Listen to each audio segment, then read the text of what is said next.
The voice that answered was like a gentle spring breeze, ruffling tender green shoots. Menas still couldn't see their ethereal visitor, but could clearly hear the words. How could I not? I have always held you dear, child, for his sake. What help do you need, Khurram's daughter? I need you to do what nobody else can do for me, Banafshi. Arshia responded. I need you to vanquish an owl. The glowing nimbus undulated. In surprise or disquiet, Mehnaz couldn't tell. An owl, the Pari echoed. I can never be quite sure with humans since you live such brief lives. But I do not think you are of childbearing age anymore, Arshia. I'm not, Arshia nodded, laying a hand on a wide-eyed Mehnaz's arm. But this young one here is. Mehnaz is carrying my grandson's baby, my very first Jafri grandchild. The owl found her at the old home of my husband's family, the one we abandoned over 3 decades ago because that was where I nearly lost my firstborn and my own life to another of a kind. Or maybe to the same one, for all I know. My father recounted that story to you, I remember.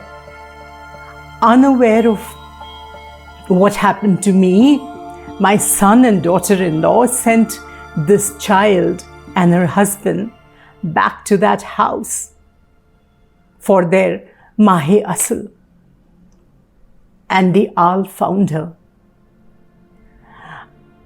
I suspect she did so on the very day Mehnaz conceived. The demoness appears to have evolved, become smarter with time, no longer tied to the place, but able to follow them here by sniffing out the aura of her fertile womb. The owl is haunting my home and hunting Mehnaz and the child growing inside her. If you do not help me, I'm bound to lose them both.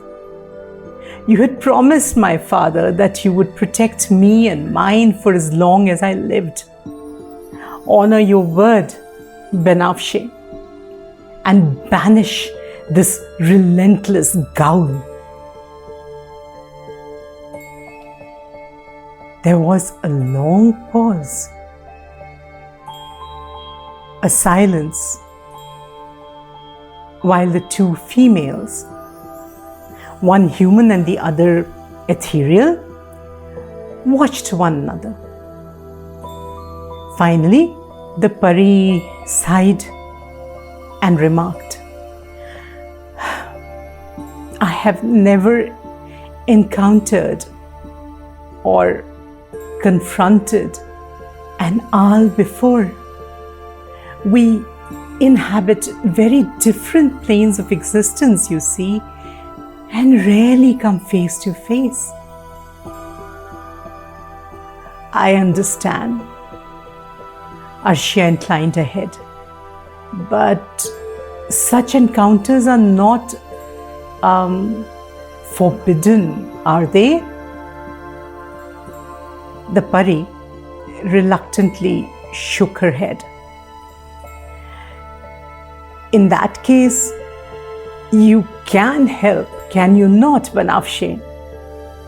Unless, of course, you think that the owl's powers might overwhelm yours. She added anxiously, eyes innocently wide. Exactly as she had intended, the Pari bridled at the challenge, and the battle of the terrible and the fair commenced from that moment. During the day, Arshia and Nazneen made sure that Mehnaz wasn't left alone for longer than a couple of minutes, except, to her great relief, during her increasingly frequent bathroom breaks. At night, when her husband or his mother, grandmother, or aunt slept beside her, the Pari would circle around the chamber, guarding the windows and doors and shimmering across the vast wraparound terrace, invisible to every eye except that of Arshia, and in a blurry sort of way, Mehnaz herself. The expectant mother couldn't, however, relax. In fact, her apprehensions grew as she saw and felt the owl, furious and frustrated, attempt repeatedly to get past the Pari's guard, growling and screeching when she couldn't, except once, when she somehow evaded the Pari and nearly stepped through one of the French windows, her skin bag rippling and pulsing with dark energy. Mehnaz's terrified scream alerted the Pari, however, who suddenly stood inside the room, facing the window, wings spread like a blazing shield as she barred the owl's way. And anxious Fardeen, convinced that his wife had woken up from a nightmare, held her close and rocked her as she fearfully washed the face off between the two unearthly beings, neither of whom he could see. It was the owl who blinked first and folded back into the night, and Banafshe's vigil became more intense thereafter. The owl never managed to enter Mehnaz's space after that, but nor did she go away. Mehnaz would catch glimpses of her lurking in the distance, somewhere on the extensive grounds, or peering around a corner in some distant corridor, or straddling the boundary wall at dusk, just before the Pari materialized. Too far to pose a physical threat, but close enough for Mehnaz to shiver with the malice radiating from the entity. She tried to persuade herself that the owl had given up, too wary of the Pari's golden energy to lay her wicked hands on her baby and her life. But deep in her heart, she knew that this was too good to be true. The owl was just biding her time and gathering her strength for one devastating attack, she was sure. But when, by her 8th month, panic became her constant companion despite the family's attempts to reassure, protect, and cheer her up. Fear, combined with her baby's growing size, to make it difficult for her to breathe, and the long, breathless, sleepless nights became a claustrophobic cage. She would sense Banafshe by her bedside sometimes, her aura benevolent and comforting.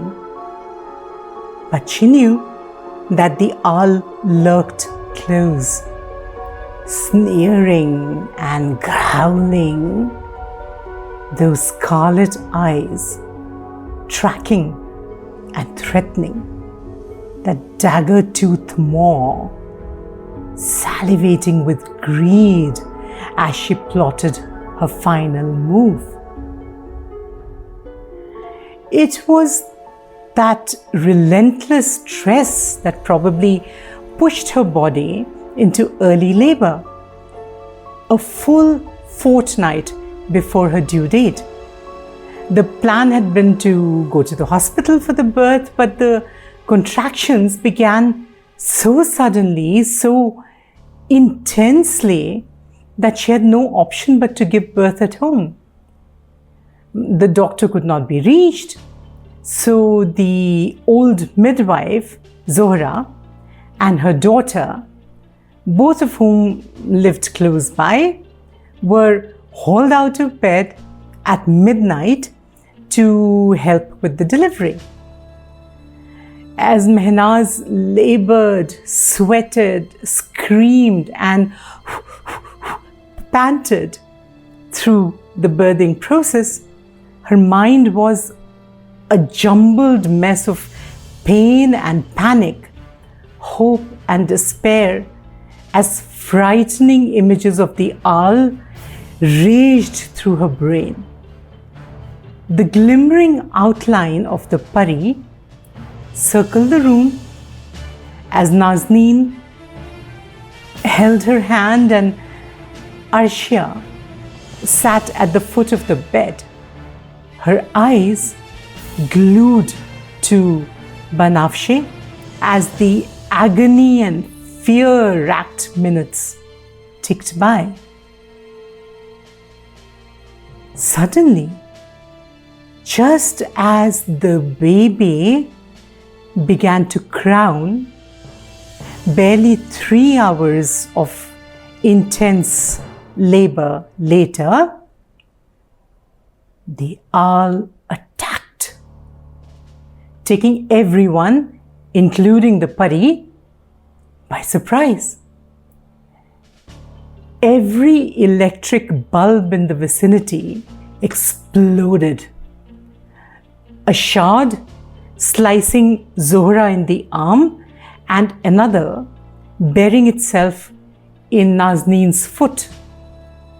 As the women cried out, the scented candles Nazneen had lit around the room to help Mehnaz relax, guttered and went out, plunging the room into darkness.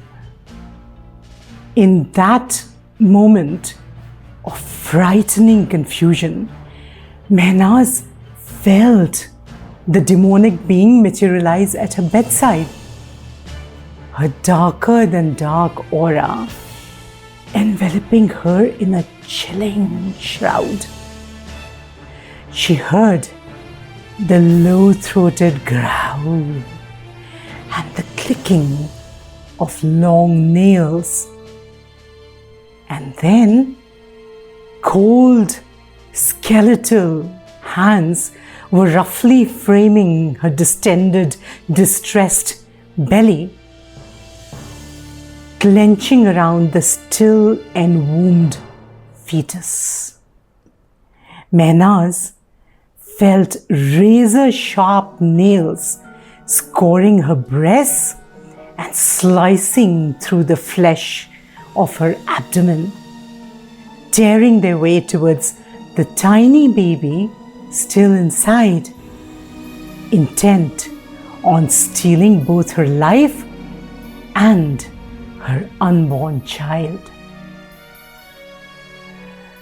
Her inhuman scream of agony and terror cut through the chaos like a knife. As everybody froze, Arshia gasped, instantly divining what was going on. Allah, no, she cried out. Banafshe, help!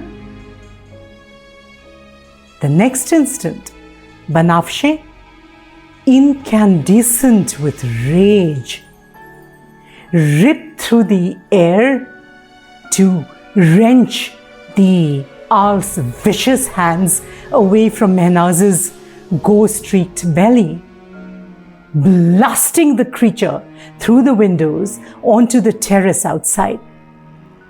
The owl screeched in fury and shock, a sound so blood-curdling that every woman in the chamber heard it and trembled with dread.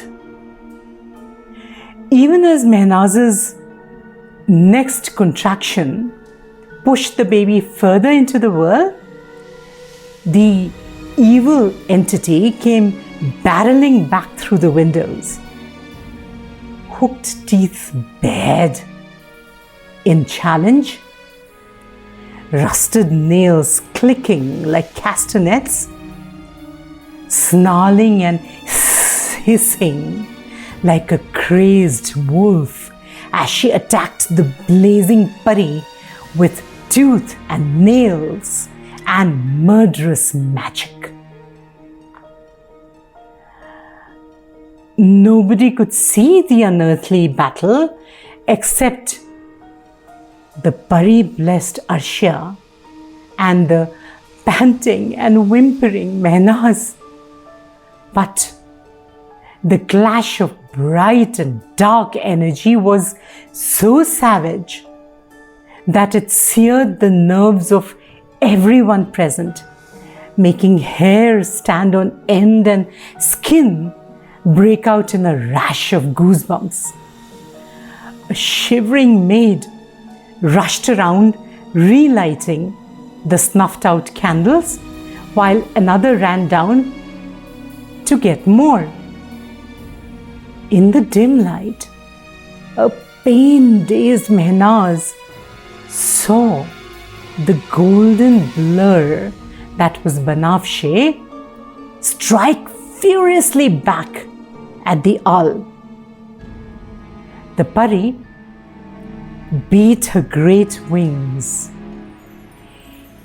to fan a whirlwind of power at the creature, sweeping her off her feet and pushing her out through the window. Banafshe's glowing nimbus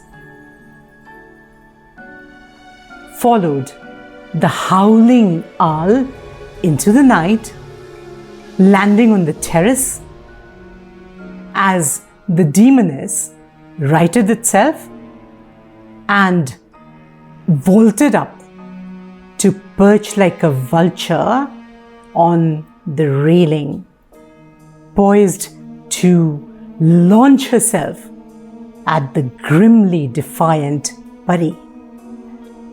As Nazneen ignored the piece of glass in her leg to focus on her daughter-in-law, and the two trembling, perspiring, and, in Zohra's case, bleeding midwives who labored along with Mehnaz to coax her baby out, Arshia rushed to the windows to watch the epic combat raging on the terrace outside. Afterwards, She never could fully describe the awful sights she witnessed that night as she sobbed with apprehension, praying and pleading for more power and strength for the Pari, fighting so valiantly to defend two innocent lives from the marauding hag. For a while, the battle seesawed dizzily, neither of the two contestants gaining a decisive upper hand. The owl screeched with agony when she lost a hand, and her ugly clay nose to her opponent's assault,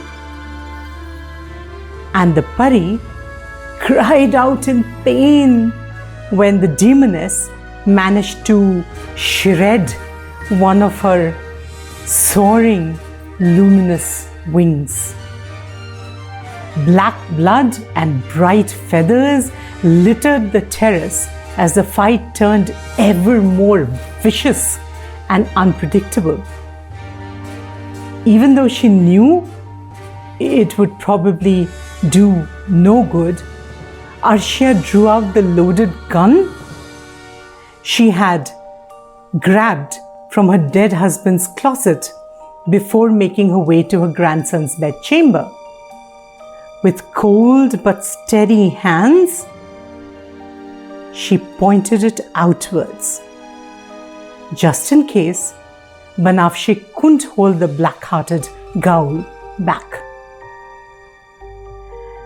Mehnaz cried out in pain and triumph as a massive contraction spasmed through her, pushing the tiny but perfectly formed infant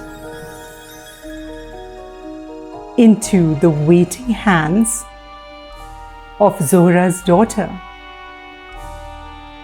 In exactly that instant, Arshia saw her father's Pari gather her power and roll it into a bolt of such brilliant light that her eyes clenched shut instinctively for a second.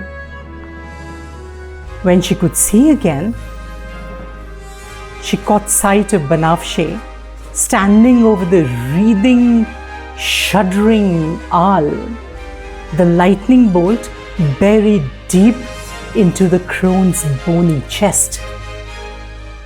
The Pari's wings were torn, and her long auburn hair and perfect body scratched and bleeding luminous blue ichor. But she watched the thrashing owl with cold, pitiless eyes. She lifted an arm, pointing it towards the malicious entity, and intoned something short, sharp, and commanding in words Arshia had never heard before, but which somehow translated in her mind with absolute clarity. "Be gone," Banafshe was ordering. "In the name of the Creator, I banish thee from this house, this land, and this family's life. You will not return to trouble, terrorize, or haunt this woman or any other who carries either the blood or the name of this lineage. If you ever return, the sword of power will be waiting to slice you into ribbons and then burn each ribbon to ash till nothing of you remains." Vicious and venomous though she was, the owl's darkness surrendered to the flame of the Pari's light. Even as Arshia watched in fascinated gratitude, the skeleton form, still snapping and snarling, turned into black smoke and blew away on the night air.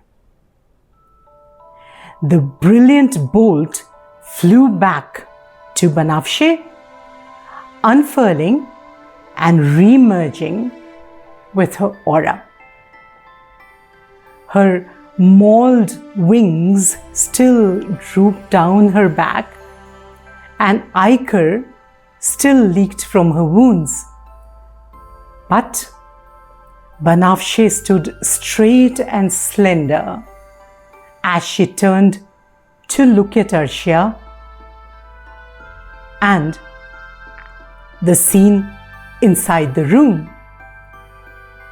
As the baby began to bawl lustily, the Pari smiled, lifting a hand in farewell.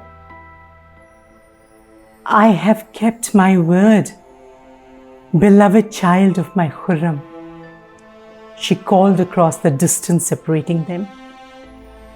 The owl has been banished and will never trouble you and yours again. I call down blessings upon your home. I am so sorry to see you hurt, Banafshe, Arshia said contritely, tears of gratitude flowing down her face. I shall heal, her ethereal champion stated simply. Go, take care of your grandson's wife and newborn now, for they need your strength and wisdom. With that,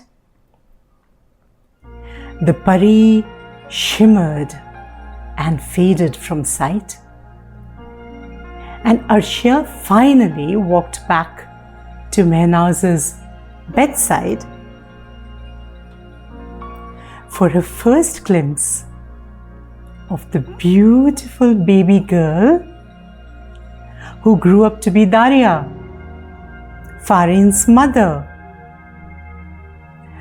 Her parents were blessed with 2 sons and another daughter in the course of time, but as Daria confided to Farin, she always felt specially loved and cherished by her family, particularly the female part of it.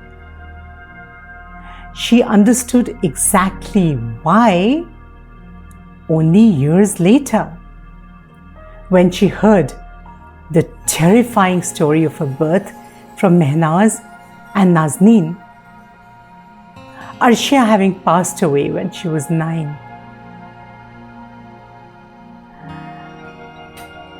And that, friends, was the story Farin shared with me that evening. Something she had never confided in anybody else, including the amiable but prosaic diplomat she had married.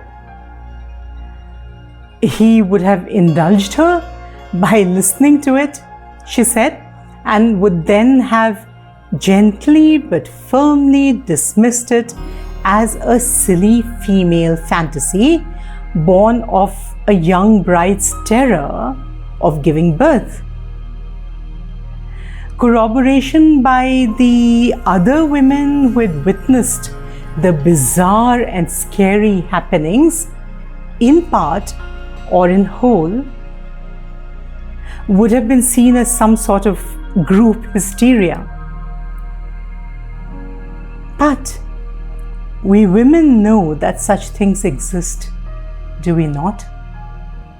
I remember Farin asking me.